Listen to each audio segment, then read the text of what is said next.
आरक्षण को लेकर कल से संसद का विशेष सत्र शुरू हो रहा है। इसे लेकर विपक्षी दलों ने आज कांग्रेस अध्यक्ष मल्लिकार्जुन खड़गे के निवास पर बैठक की। बैठक के बाद संवाददाताओं से बात करते हुए कांग्रेस मीडिया प्रभारी जयराम रमेश ने कहा, सारी विपक्षी पार्टियां चाहती हैं कि महिलाओं को 1/3 आरक्षण दिया जाए। इसे मौजूदा लोकसभा स्ट्रेंथ 543 के आधार पर लागू किया जाए।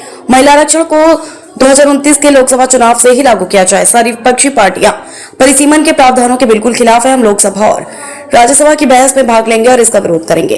गृह मंत्री और सरकार के मंत्रियों ने कहा कि लोकसभा में 50% सीटें बढ़ेंगी और ये समानुपातिक तौर पर भी सभी राज्यों के लिए लागू होगा, लेकिन ये बात इस विधेयक में शामिल नहीं है। इस बिल के आने से दक्षिण भारत के राज्यों, उत्तर पश्चिमी भारत और पूर्वोत्तर के राज्यों का समानुपात घटेगा। बार बार प्रोपोर्शनेट की बात की जा रही है, लेकिन वो परिसीमन के प्रावधानों में कहीं दिख नहीं रहा। परिसीमन कमीशन की बात भी कही गई है। हालांकि इस कमीशन ने जम्मू कश्मीर और असम में जो ऐसा काम किया है, उससे साफ है कि परिसीमन कमीशन बीजेपी का हथियार है, जिससे वे बहुमत हासिल करेंगे। दिल्ली से अमित, समाचार 24। कुल मिलाकर सारी पार्टियां चाहती हैं जो मौजूदा लोकसभा का स्ट्रेंथ है 543, उसके आधार पर 1/3 आरक्षण महिलाओं को दिया जाए।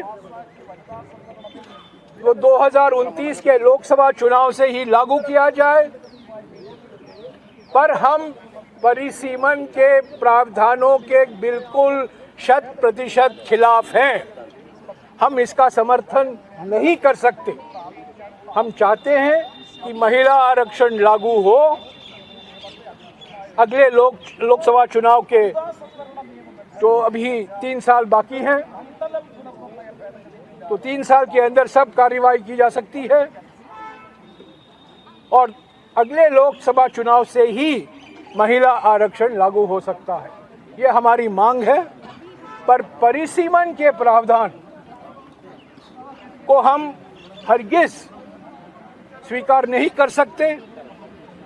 हम इसका विरोध करेंगे, बहस में भाग लेंगे।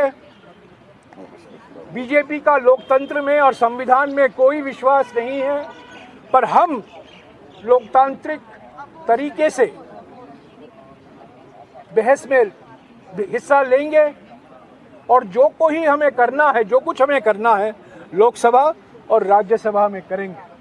और हमारी सारी पार्टियों की उम्मीद है कि महिला आरक्षण लागू हो। मौजूदा लोकसभा को लेकर 543 को लेकर इसको तुरंत लागू किया जाए अगले लोकसभा चुनाव से।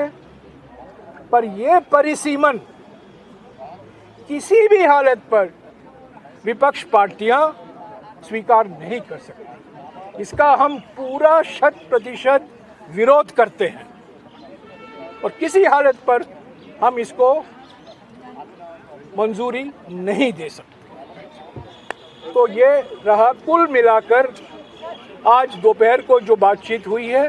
सारे विपक्ष पार्टी मौजूद थे। कुछ नेता जूम पर आए।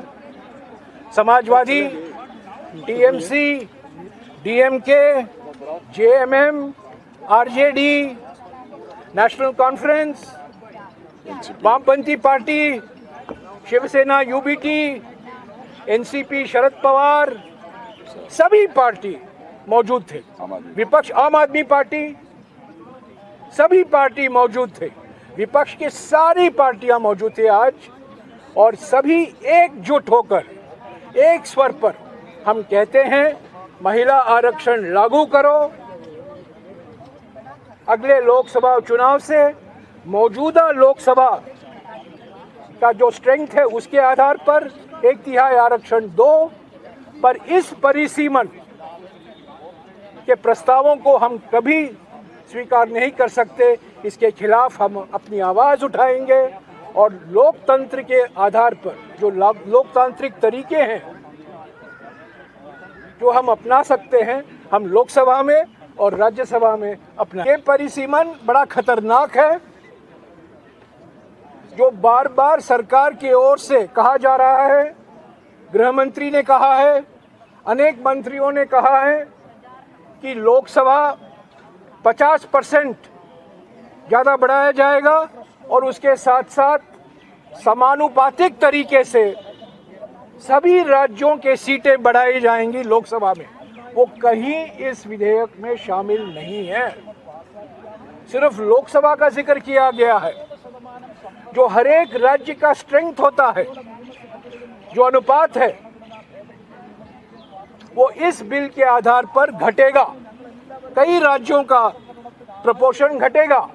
दक्षिण भारत, उत्तर पश्चिमी भारत, पूर्वी भारत, छोटे छोटे राज्यों का रेशो घटेगा, प्रपोर्शन घटेगा। तो बार बार ये कहा जा रहा है प्रोपोर्शनेट प्रोपोर्शनेट प्रोपोर्शनेट, प्रोपोर्शनेट दिखाई नहीं देता इस डिलिमिटेशन के प्रावधानों में। और इसके साथ साथ डिलिमिटेशन कमीशन की बात की गई है। जिस तरीके से डिलिमिटेशन कमीशन ने असम में और जम्मू और कश्मीर में अपना काम किया है, ये बिल्कुल साफ हो गया है कि डिलिमिटेशन कमीशन बीजेपी के हाथ में एक हथियार है बहुमत पाने के।